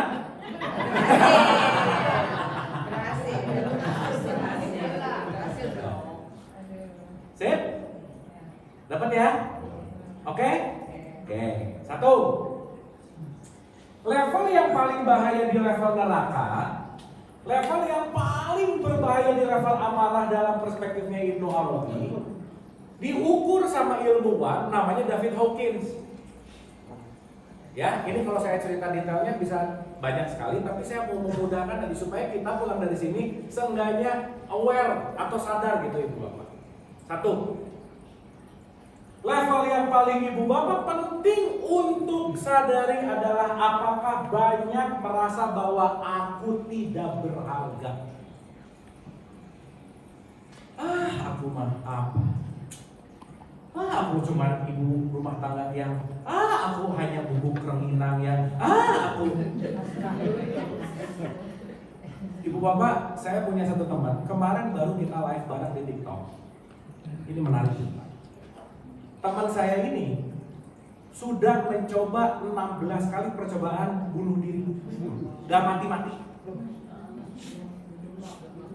Dan kemarin saya wawancara, kita ngobrol, saya nanya, namanya Ade Binarko. Mas Ade, saya mau nanya. Sebenarnya saya udah ngobrol panjang sih, tapi karena kemarin baru live bareng, saya nanya supaya teman-teman juga bisa belajar. Mas Ade, dorongan apa sih yang Mas Ade ambil dan putuskan ketika Mas Ade mau melakukan hal itu? Dia jawab satu Ibu Bapak. Dan ini jawabannya super mellow sih. Jawabannya ini, saya tuh dari kecil sampai sekarang umur 50 something. Tidak pernah ada satu kata pujian pun dari orang-orang terdekat saya, ibu, bapak, maupun adik-adik saudara dekat, gak pernah memuji saya. Padahal karya-karya dia tuh bagus banget, dia tuh seniman, tapi dia sangat merindukan pujian dari orang terdekatnya gitu. Jadi ibu bapak, sorry to say, maaf ya, kebiasaan-kebiasaan, pola urus, pola didik, pola generasi dari orang tua ke kita yang tanpa sadar kita wariskan ke anak-anak, di mana maaf banget ada anak yang lahir di orang tua, alah nah apa sih kamu cuma anak seorang ini, udah. Berarti ini bapaknya ngajak ke neraka kan kira-kira? Mengajak anaknya untuk tidak bisa menghargai diri sehingga dia merasa bahwa diriku tidak berharga.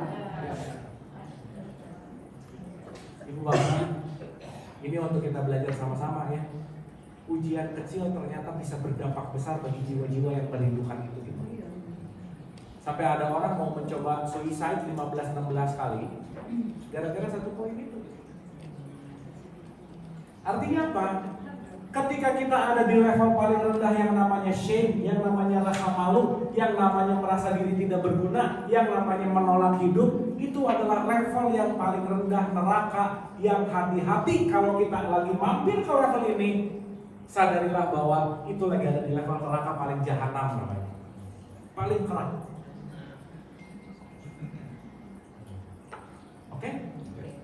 Jadi hati-hati dengan kata-kata aku tuh gak bisa apa-apa, aku tuh orang, aku tuh ibu yang gagal, aku tuh terus dijelekin terus gitu loh. Dan apa yang sering kita lakukan ke diri sendiri akan terrefleksi ke orang lain. Orang yang sering merendahkan orang lain itu ciri-ciri orang yang sering merendahkan dirinya sendiri. Udah pasti levelnya ya jahanam gitu. Gimana Bu? Kurang bersyukur. Atau emang enggak? Jadi ibu bapak maaf ya, 8 miliar manusia di muka bumi gak ada yang sama satupun meskipun kembar identik. Berarti ibu-ibu, bapak-bapak limited edition nggak? Mahal nggak? Jual mahal dong makanya. Maksud saya, kita memang ibu dan bapak memang tidak sempurna, tapi berharga. Karena kenapa? Tidak ada yang menyerupai. Itulah kenapa, sorry to say, gak bisa membandingkan satu dengan yang lain karena gak bisa dibandingin. lihat tetangga nilai matematiknya 9, kamu tuh 6, bodoh, dilesin matematik. Dibandingin nggak? Kira-kira ibunya nggak tahu juga sih bahwa anaknya memang berbakat di bidang olahraga. Cristiano Ronaldo, ibu bapak mungkin matematiknya nggak bagus-bagus amat sih, tapi sekarang jadi greatest all the time player yang jumlah golnya paling banyak sedunia sepak bola. Yang artinya apa? Sesaat kita tidak mengenal diri, bagaimana mengenal potensi, akhirnya apa? Merendahkan potensi. Itulah kenapa kalau kita bahasan ujung dari awal pembicaraan kita, mengenal diri itu penting banget. Kenapa? Orang yang tidak mengenal dirinya pasti nggak percaya diri, pasti tidak menghargai diri. Nah nanti itu sholat itu di situ gitu Bu. Sholat itu tuh checking terus gitu. Makanya aneh kalau selesai sholat akhlak nggak berubah tuh aneh. Berarti cuma di aku 4 gitu gitu. Sampai sini oke Ibu Bapak? Oke nggak ini? Oke. Ingat ya, setiap orang pasti ada mampir-mampir ke level paling rendah pasti ada bukan? Dan kalau Ibu Bapak lagi mampir di wilayah-wilayah rendah, diterima dan diakui aja. Jangan pura-pura ketika lagi ada rasa malu, lagi nggak ada gini, aku baik-baik aja, aku baik-baik aja. Jangan. Semakin perasaan itu ditolak, dia akan menguat 3 kali lipat lama-lama meledak.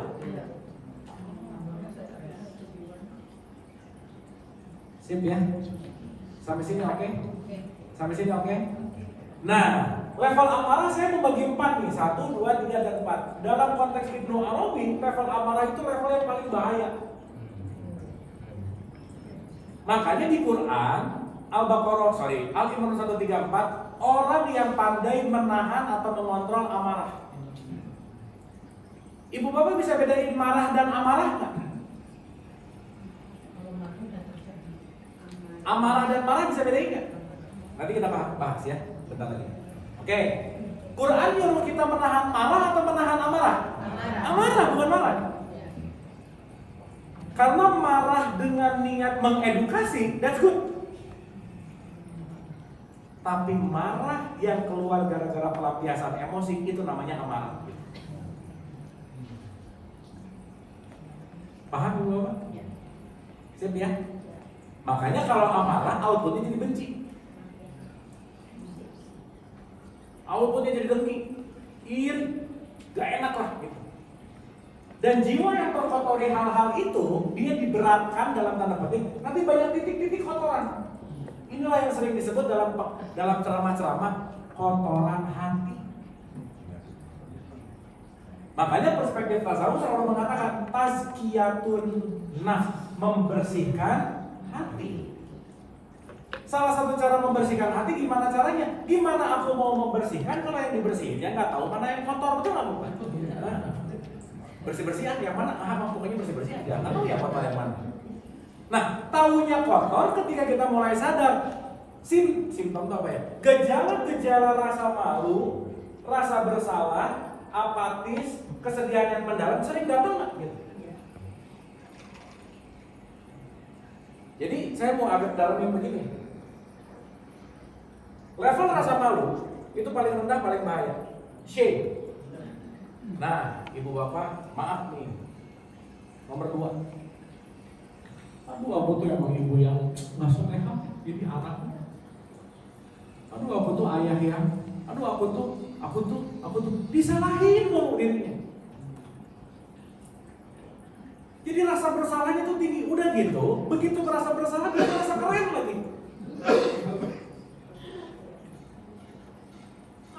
Ibu bapak pernah merasa bersalah nggak? Ketika itu menjadi kecanduan merasa bersalah yang tidak diregulasi, merasa bersalah untuk melakukan perbaikan itu bagus, tetapi merasa bersalah yang jadi kecanduan itu akan menjadi penyakit hati gitu. Aduh, udah deh, aku nih. Aduh, udah deh. Ya pokoknya ini semua salah aku. Pokoknya aku yang salah, aku yang nggak benar, aku yang. Ketika ada di level rasa bersalah diulang-ulang, akhirnya apa? pasti akan melakukan self damage namanya, menghancurkan diri sendiri. Itu tingkat nggak enakannya tinggi banget Bu. Melihat orang, aduh kasihan dia. Begitu loh Bu. Nolong enggak, kasihan dia nyiksa diri gitu. Kasihannya orang itu kayaknya kelaparan, gini. Kasihan mulu gitu. Over empati namanya. Dan rata-rata orang yang over empati, Bapak sorry to say, dia ingin selalu menyenangkan semua orang. People pleaser gitu. Dan rata-rata, sorry ya, susah nolak dan bilang tidak. Nah, ibu bapak yang susah bilang enggak, susah nolak, banyak terjebak di wilayah-wilayah amarah. Lu nggak enak ya, kalau gitu kayak gitu. Nggak enak ya, nggak enak terus sama orang lain, tapi nggak sayang sama diri sendiri gitu kira-kira. Dan itu diulang lagi. Jadi sebuah karakteristik personal reality kita, dan kita terjebak dalam wilayah kegairan, itu ada di level neraka pasti di jahanam gitu kira-kira. Jadi Bapak, memang kita penting untuk melatih apa yang aku rasakan, aku realisasikan. Ya memang budaya timur banyak gak enakannya sih, betul lah Bapak. Culture-nya begitu. Salah enggak sih? Tapi kalau itu over empati, itu membuat self damage namanya. Akhirnya banyak pretending gitu Bu. Ngerjain sesuatu itu nggak suka, dia pura-pura ngerjain pokoknya karena nggak enak, itu kesiksa banget. Ditutup-tutupin, dan itu nanti lama-lama bisa meledak. Contoh ibu bapak maaf ya, sok ibu bapak cek berita deh. Begitu ada maaf yang murder lah atau apa dan lainnya, tetangganya ditanya, dia tuh orang baik dan tidak menyangka dia melakukan itu. Pernah dengar gitu kan berita ibu bapak? Kelihatannya baik ya kira-kira, padahal dia lagi menanam bom waktu. Begitu meledak, udah hilang semua. Cep. Kenapa? Karena ada pada wilayah concernnya si amarah 75 ke bawah gitu. Sampai sini oke Bu Bapak? Sip ya? Belajar jangan jadi orang gak enakan. Belajar. Karena kalau gak belajar gak bisa. Belajar mengungkapkan perasaan. Mengungkapkan perasaan bukan berarti jadi harus kalau mau kesel marah, bukan gitu, bukan. Kita tahu waktunya, timingnya, tapi aku mau mengkomunikasikan perasaanku kepada siapapun gitu. Ibu bapak pernah dengar kata-kata nerimo nggak? Ada nerimo yang disalahartikan, nerimo udah terima aja semuanya yang penting. Bukan gitu. Salah satu level nerimo yang terbaik adalah justru aku nerima perasaanku untuk aku ungkapkan. Itu namanya nerimo. Maka aku menyampaikan. Oke, Ibu Bapak? Oke. Aku tuh lemas gini, Ibu Bapak. Oke. Nah, udah kita bahas surga aja yuk. Ini makanya dia lemas gini. Tapi dapat ya? Iya. Berarti waktu Ibu Bapak tersiksa dengan kegairan apa dan ingat, ada di wilayah jiwa yang levelnya rendah. Dan nanti kita ngerti bagaimana konteks ketika Nabi Muhammad intip ke surga, intip ke neraka. Apa sih yang dilakukan? Self scanning namanya. Supaya nanti sampai ke Sidratul Muntaha itu nanti dihapus satu. Nanti kita bahas di pas lebaran, pas puasa. Sampai sini oke? Sampai sini oke? Berikutnya, hati-hati dengan kata-kata aduh gak ada harapan lagi di hidup. Udah gak ada harapan. Itulah level yang namanya apatis. Artinya apa? Surrender. Ibu bapak, kalau lagi capek istirahat, lelah sejenak, it's okay. Diam dulu sesaat, gak apa-apa. Sebisa mungkin tapi lupa, jangan menyerah. Karena begitu kita sangat mudah untuk menyerah, tidak ada harapan, itu lagi ada di 3 level paling bawah. Ibu bapak maaf ya, maaf banget nih. Orang-orang miskin itu terjebak di level-level bawah. Pertama, tidak mau merubah mindset. Yang kedua, tidak mau merubah kebiasaan. Sekarang saya tanya, maaf ya, Yang mampu merubah kita dari level 20 ke level agak tinggi, orang lain atau diri sendiri? Nah, itulah pasti semua yang akan dipertanggungjawabkan tergantung amal kita masing-masing. Ya Ibu Bapak ya, jangan terlalu lama kalau lagi di level apatis, jangan terlalu lama. Apatis itu level 50 yang berbicara bahwa tidak ada harapan. Naik satu level. Kesedihan mendalam, di mana banyak menyesali hal-hal yang sudah terjadi. Dulu terus lupa. Udahlah Ibu Bapak, urusan dulu lewat, sekarang hidup saat ini. Ini kalau di level anak-anak Gen Z yang pacaran tuh ini terus, dulu kamu mau pacaran kamu gimana? Dulu selesai. Dulu kamu sama mantan kamu, dulu kamu ribet dengan urusan dulu. Udah lewat juga. Ibu Bapak maaf ya. Bisa nggak sesuatu yang udah lewat, tapi masih kita pusingin hari ini, bisa nggak? Pusingnya di realitasnya atau di pikiran? Berarti Ibu Bapak bisa merubah masa lalu nggak? Bisa. Yang dirubah bukan faktanya, tapi maknanya. Habis ini apa? Maka orang yang sering main ke masa lalu itu namanya depresi, Bu. Kalau dulu aja. Nah, dulu tuh mama udah kau cerita. Kamu tuh enak sekarang. Mama tuh dulu kalau sekolah harus jalan kaki. Iya belum ada gojek. Jadi comparingnya tuh gak apple gitu. Berapa urusan dulu gitu. Ya. Maka orang-orang yang ada di level konteks di mana menyesali masa lalu itu pasti akan sangat menderita. Jadi Ibu Bapak, kalau konteks di sini adalah kesedihan yang mendalam, bukan nggak boleh sedih, bukan. Tapi kalau bisa jangan lama-lama. Contoh, Ibu Bapak mau nggak mau suka kita punya akun 3, di akun 3 ada memori. Di memori pasti ada emosi. Maka kehilangan orang yang kita cintai sedih nggak? Sedih. Tapi kalau terjebak dalam kesedihan yang mendalam, jadi neraka buat kita gitu. Jadi saya sarankan Ibu Bapak, kalau Ibu Bapak lagi sedih, komitmen sama dirinya, aku mau sedih berapa lama? Tulis. Contoh, ada pasangannya meninggal misalnya. Maaf ya ini kalau terjadi nih, tapi ini contoh aja. Sedih dong, tapi komitmen. Ini realitas kan? Iya, harus dilalui hidupnya lagi ya. Life must go on nggak bahasanya? Oke? Kepergian pasanganku, aku mau sedih 2 bulan. Sok 2 bulan sedih nggak apa-apa. Tapi dikasih timeline.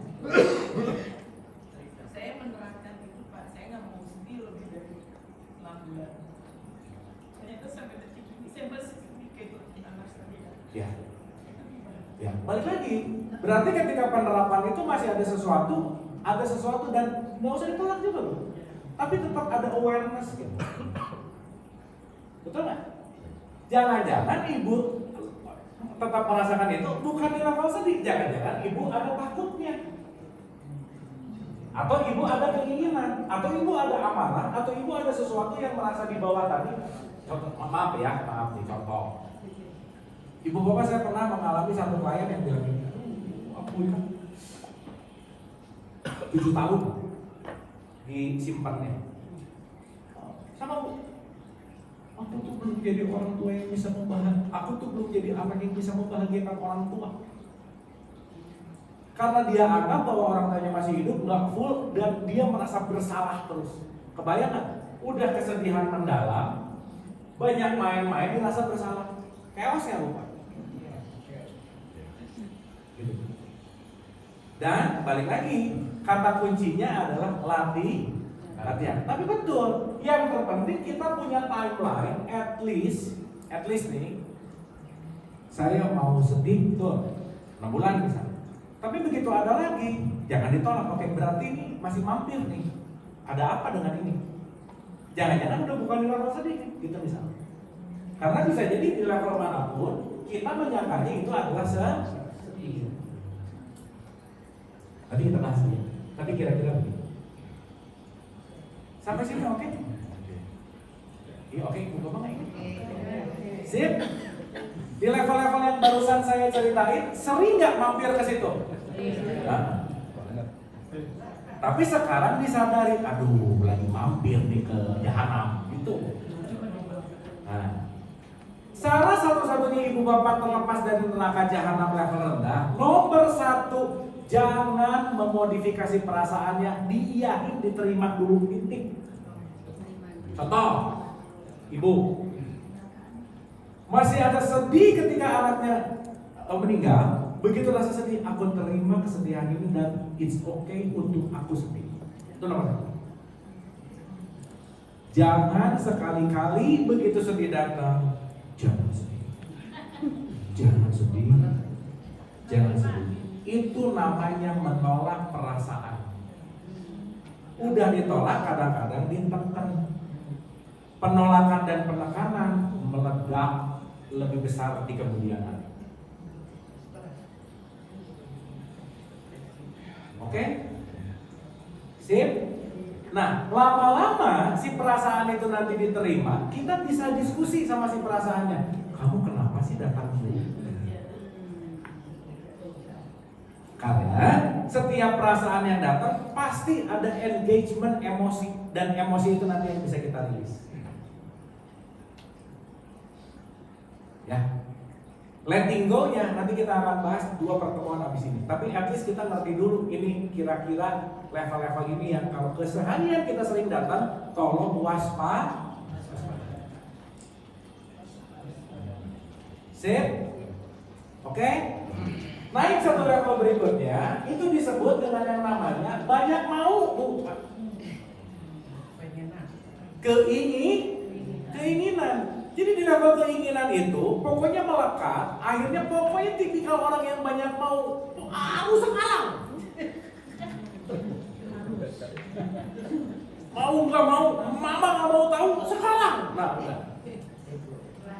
Berarti kalau orang tipikal gitu lagi di neraka nggak kira-kira? Artinya apa? Dia sangat diperbudak oleh keinginannya gitu. Ya, tapi bukan berarti nggak boleh punya keinginan. Tetapi ketika kita lagi ada di level itu, lagi ada di level sekitar 125, hasrat melekat kepada sesuatu dan itu dijadikan sebagai yang namanya perbudakan. Ibu bapak, by the way, semakin atas, semakin powernya gede. Maksudnya, mending banyak keinginan daripada rasa malunya gede gitu. Mending kita banyak mau daripada nggak pedean gitu. Kenapa? Karena ketika kita nggak pede, rasa malunya tinggi, levelnya ini rendah banget. Makanya ibu bapak jangan heran, dan ini penting untuk diketahui. Orang-orang yang lagi depresi, bensin tenaganya habis, dia pasti maunya diem di kamar dan nggak kemana-mana. Jadi please ibu bapak, kalau ada anaknya, cucunya, siapapun yang dia pengen ada stay, gak mau kemana-mana, tolong hargai, jangan-jangan dia lagi ada di level ini. Karena orang-orang lagi di level mental seperti itu, gak ada tenaga bu, boro-boro pengen bersosialisasi, keluar kamar aja udah malas banget gitu kira-kira. Dan pun kalau itu terjadi, jangan lupa, jika sangat dibutuhkan, hubungi profesional. Mau itu psikolog atau psikiatri. Awas jangan ketemu orang pinter, beda cerita. Aneh-aneh aja. Ibu bapak kalau kita ban bocor datang ke tukang tambal ban, betul? Iya. Kalau mau beli bahan bangunan datang ke tukang bangunan, betul? Kalau sakit datang ke dokter nggak? Iya, jangan aneh-aneh datang ke orang pinter kan segala macam-macam. Hubungi profesional di bidang jiwa gitu kira-kira. Sampai sini oke? Nah, naik satu level adalah marah yang membenci. Nah, 175 levelnya adalah bangga, pride, dia punya rasa aku lebih baik dari dia. Kepedean.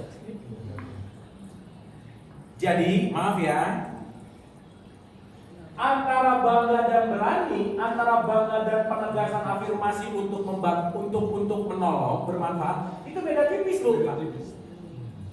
Jadi ibu bapak maaf ya, jangan mentang-mentang kita udah ngaji, terjebak di level bangga, pulang dari sini kerjaannya ke orang lain, sekedar mengingatkan, nyebelin banget. Ya, sekedar mengingatkan itu bisa ada di level 175 atau 200. Beda tipis loh. Apalagi kalau kita udah mulai ngejelekin, nyalahin, wah udah deh. Itu terjebak di level 175. Levelnya pride, bangga, dia bisa menghina dan merendahkan, dan di situ ada rasa bahwa aku lebih baik dari dia, gitu kan. Nah, ibu dan bapak, semoga yang barusan saya ceritain, ibu bapak gak terlalu banyak di level itu. Karena itulah yang disebut level neraka. Jadi kalau ibu bapak lagi marah, lagi ada di mana? Nah, udah diingat-ingat aja, aduh neraka nih gitu. Makanya ibu bapak disarankan, kalau saya ibu dan bapak lagi ada di level neraka, sebisa mungkin nomor 1, jangan ngomong dulu, diam dulu. Yang kedua, jangan mengambil keputusan, diam dulu. Dan sesaat kita menerima apapun yang terjadi, penerimaan dan perlu waktu, dia pelan-pelan bakal naik nih.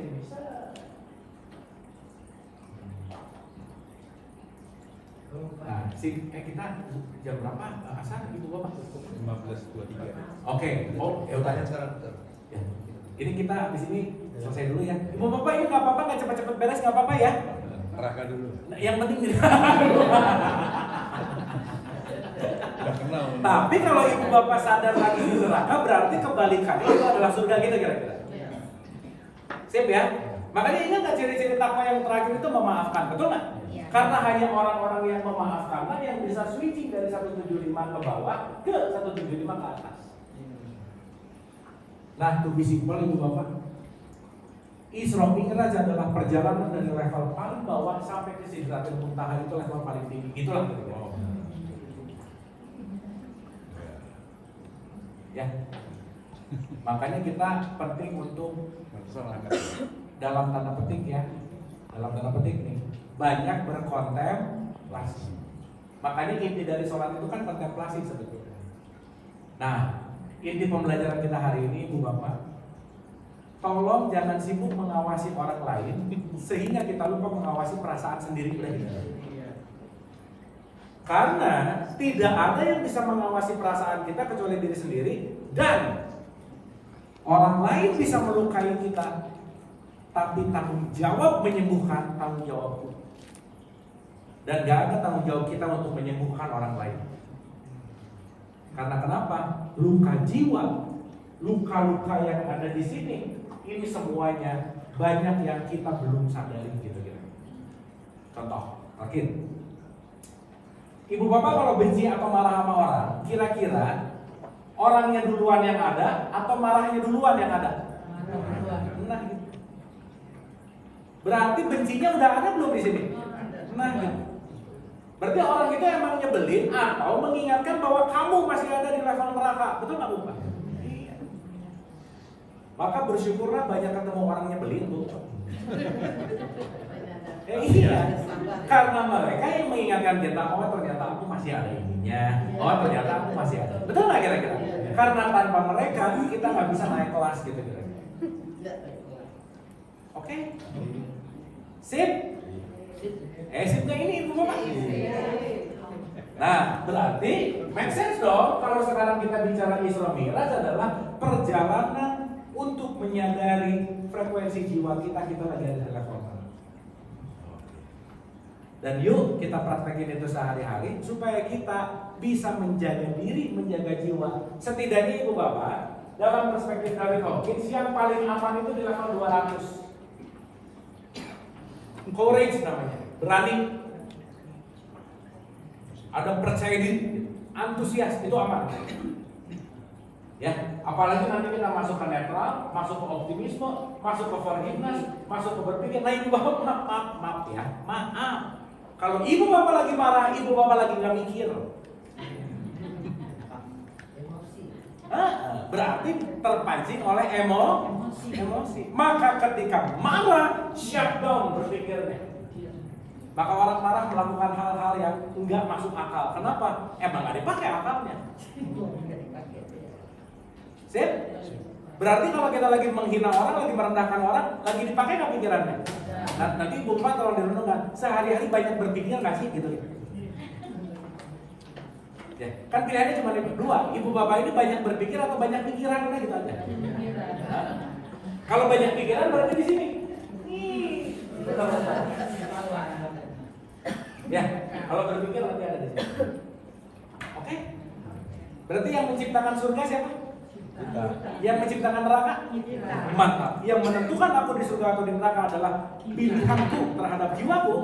Saat aku memilih di level rendah, aku akan menikmati konsekuensi di level rendah. That's your choice. Saya akan tutup dengan surat 13 ayat 11. Allah tidak merubah keadaan suatu kaum sehingga kaum itu merubah keadaan diri sendiri. Oleh karena itu, tidak ada tempat untuk bisa minta tolong kepada siapapun kecuali aku belajar menolong diriku dan aku berserah total seutuh-utuhnya hanya kepada Allah. Gitu.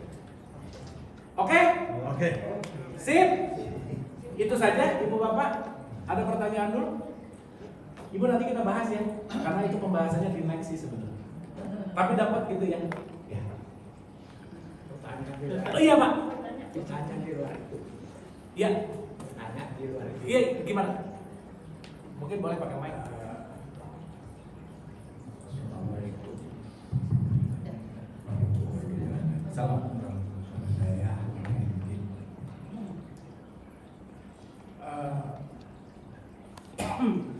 Saya saya melihat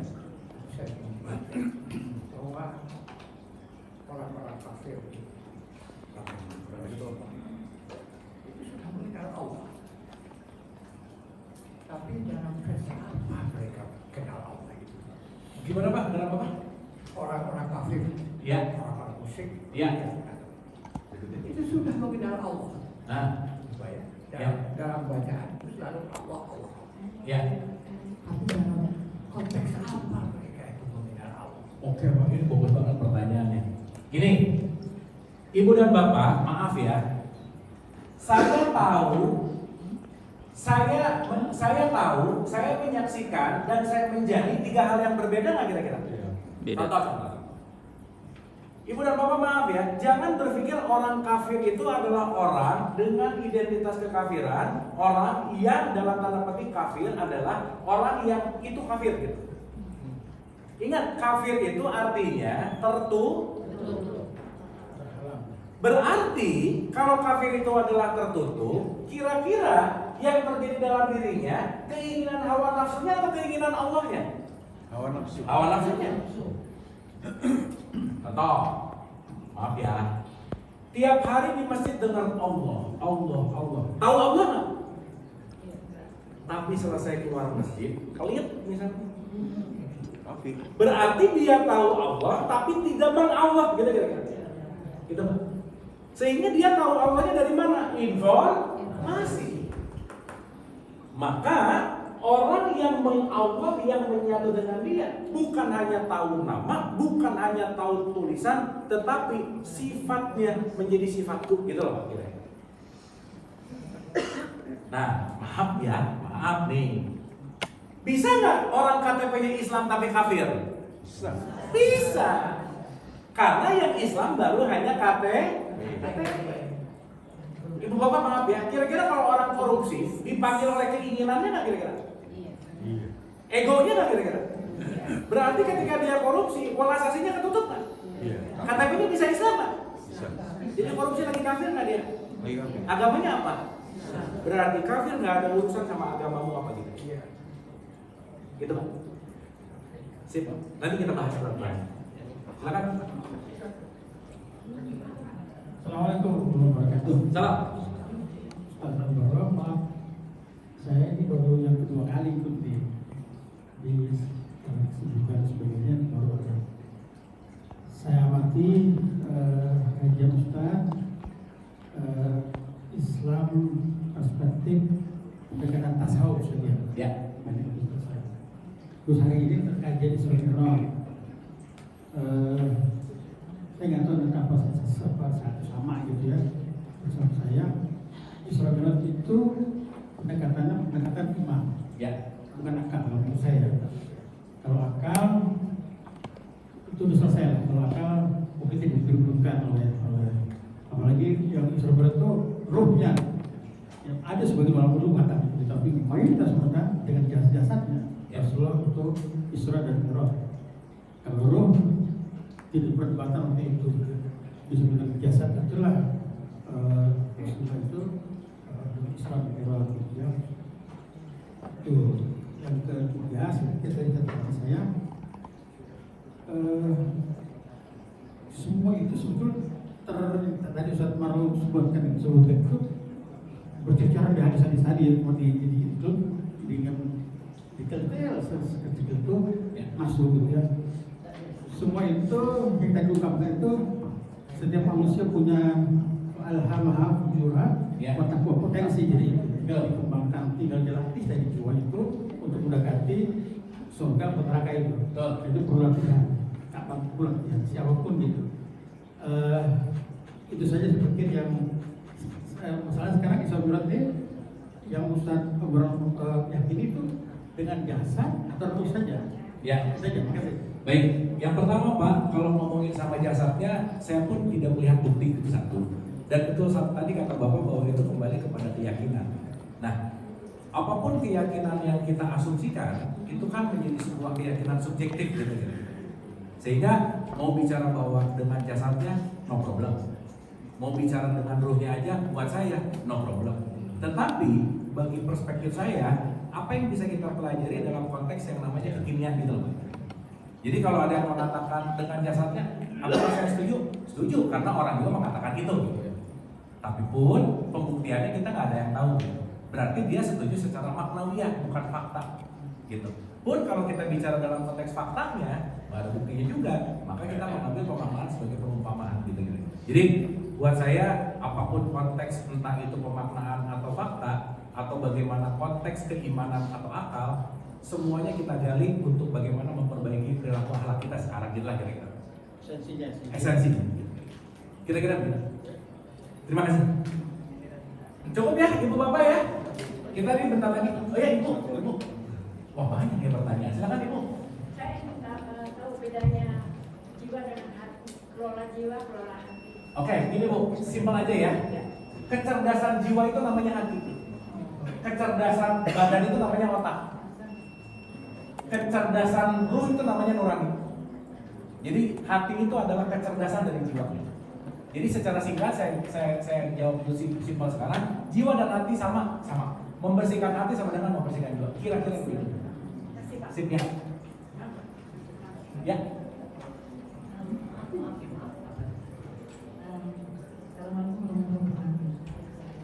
Mendengar, saya coba mengerti apa yang Bapak, walaupun saya tadi datang terlambat sangat terlambat.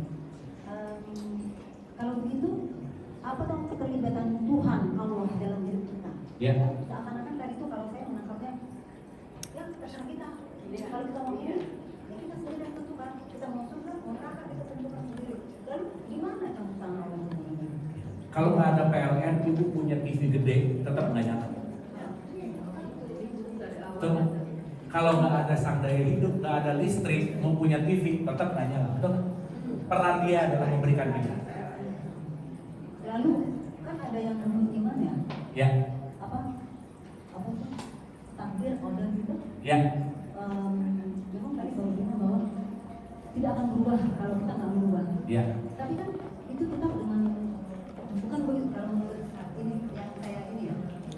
Nggak mungkin begitu saja. Ya. Ada manusia itu yang dengan sendirinya tanpa ada itu tadi energi. Betul. Ya. Betul. Maka nanti energi akan membentuk hukum.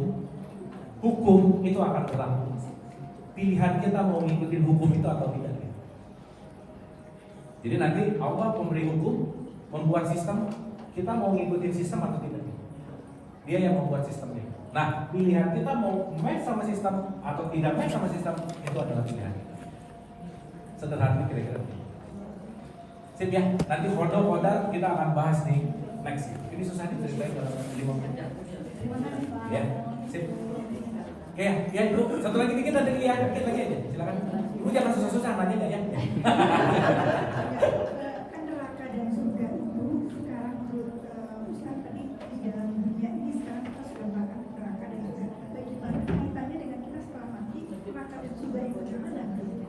bagaimana?